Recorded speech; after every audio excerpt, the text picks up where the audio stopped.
السلام علیکم معزز خواتین و حضرات، اس طرح کی پیاری پیاری ویڈیو دیکھنے کے لیے ہمارے چینل کو سبسکرائب کریں اور بیل کے آئیکن کو دبائیں تاکہ آپ کو ہماری ویڈیو سب سے پہلے ملتی رہے۔ ویلنٹائن ڈے کی حقیقت، تحریر نیلم چودھری۔ رومی بادشاہ کلوڈیس اپنے دور کا ایک سفاک بادشاہ تھا۔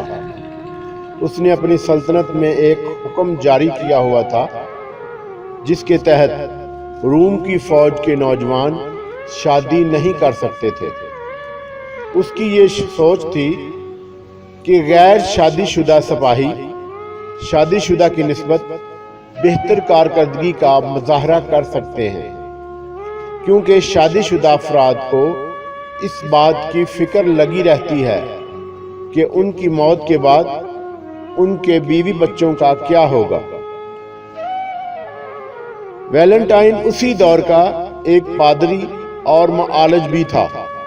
اسے بادشاہ کا یہ حکم سخت ناپسند تھا، لہذا اس نے اس کی خلاف ورزی کرتے ہوئے خفیہ طور پر نوجوان سپاہیوں کی شادیاں کروانا شروع کر دی۔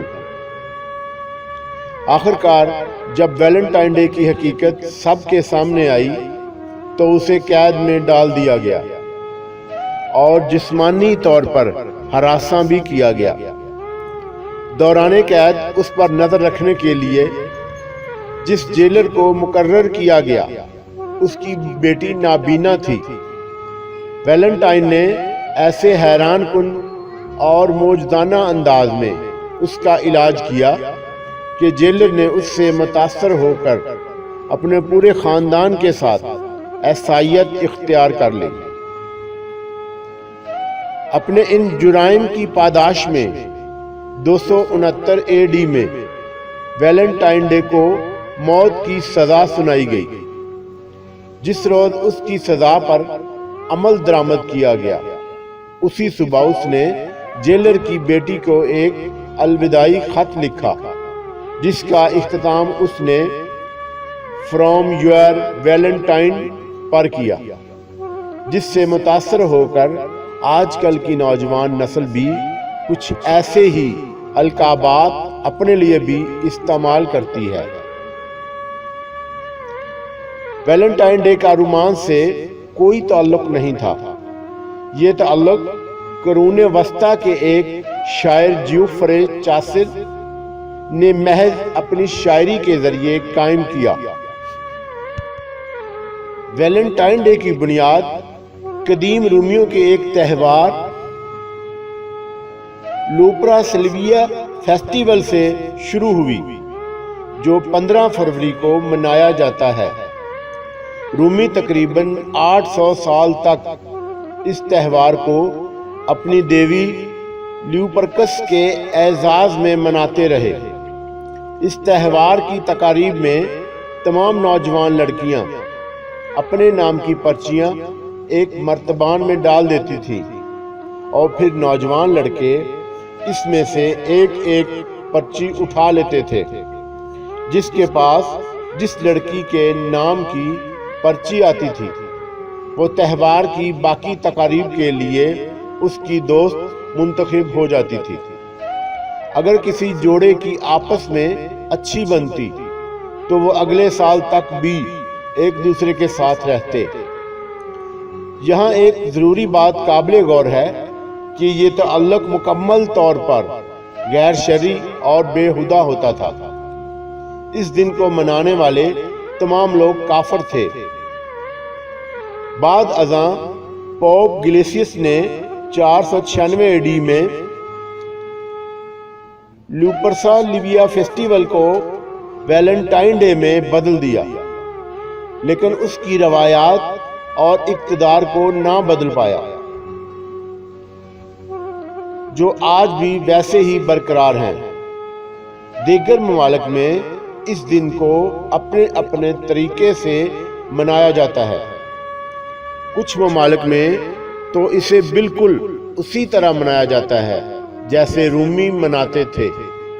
بعض لوگوں میں ایک تصور پایا جاتا ہے کہ ویلنٹائن ڈے عیسائیوں کا ایک مذہبی تہوار ہے۔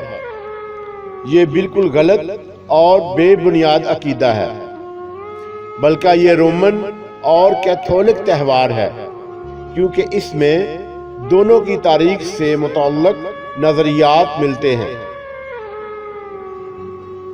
اسلامی ممالک میں اس دن کے منانے پر سختی سے ممانعت ہے، لیکن اس کے باوجود کچھ ممالک اپنی روایات کو بالائے طاق رکھتے ہوئے بہت جوش و خروش سے اس دن کو مناتے ہیں۔ پاکستان میں اس کا تصور 1990 کے بعد کچھ ٹی وی اور ریڈیو پروگرامز کی بدولت آیا ہے۔ 14 فروری کو ویلنٹائن ڈے کی مناسبت سے ہر ٹی وی چینل پر خاص طور پر پروگرام منعقد کیے جاتے ہیں۔ اب تو ہمارا میڈیا اتنا آزاد ہو چکا ہے کہ ہر چیز کو بلا جھجک پیش کر دیا جاتا ہے۔ ایسے لوگوں کے بارے میں قرآن پاک میں ارشاد باری تعالی ہے، وہ لوگ جو اہل علم کے درمیان بے حیائی کی اشاعت کو پسند کرتے ہیں، ان کے لیے دنیا اور آخرت میں دردناک عذاب ہے۔ سورہ نور آیت نمبر 19۔ اسلام ہمیں فحاشی اور بے حیائی سے روکتا ہے، لیکن افسوس کا مقام یہ ہے کہ اب تو ہر جگہ سرعام حیا سوز مناظر دیکھنے کو ملتے ہیں۔ مختلف تفریحی مقامات پر نوجوان لڑکے اور لڑکیاں ایک ساتھ نظر آتے ہیں۔ پاکستان کے شہری علاقوں کی عوام اس دن کو زیادہ زور و شور سے مناتی ہے، بلکہ فروری کا مہینہ شروع ہوتے ہی اس کی تیاریاں شروع ہو جاتی ہیں۔ قرآن پاک میں کئی جگہوں پر فحاشی اور برائی سے بچنے کا حکم آتا ہے۔ فحاشی کے قریب بھی نہ جاؤ، خواہ یہ کھلی ہو یا چھپی ہو۔ سورہ بقرہ آیت نمبر 169۔ اللہ تعالی ہمیں ویلنٹائن ڈے جیسے بےہودہ اور غیر اسلامی تہوار سے بچنے کی توفیق عطا فرمائے، آمین۔ جزاک اللہ خیر۔